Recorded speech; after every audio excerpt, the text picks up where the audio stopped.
Ker je slovenski narod len in glup, ga nima smisla obremenjevati s pezo odločanja. Dajmo mu obljub, pa ne preveč, ker že zdaj leži v vati. Zakoni se sprejemajo poleti.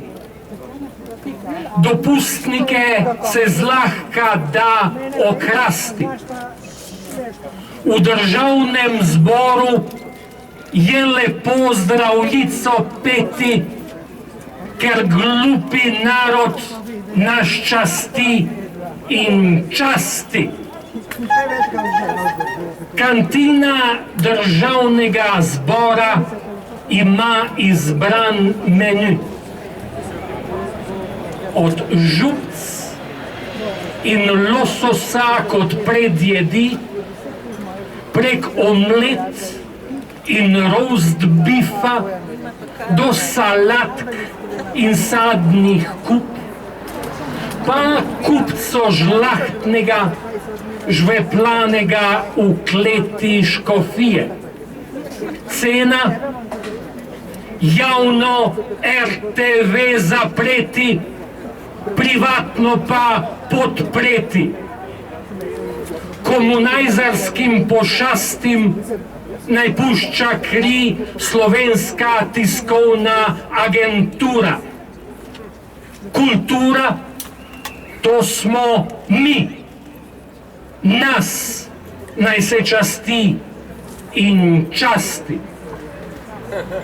V 4 dneh prebrati tak špeh, šit, kup papirjev ni mogoče. Naši sobrodeti, opozicijskim strankam pa ta kost, past, strup. Požrtvovalno bomo zmagali. Prešteti glasovi da bodo v prihodnjih letih garant, da naši vladi, tej strahovladi, ne bo treba pasti. Na to nas čaka najlepše vseh poleti, saj glupi narod nas časti in časti.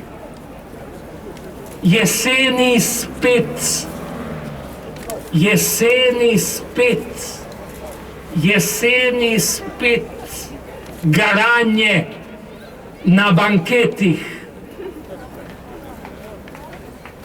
Obramba naroda pred rdečimi pošastmi. To kanimo junaško v nedogled početi, saj glupi narod nad časti in časti. Bravo, Boris! Bravo! Spoštovane poslušalke, spoštovane poslušalce.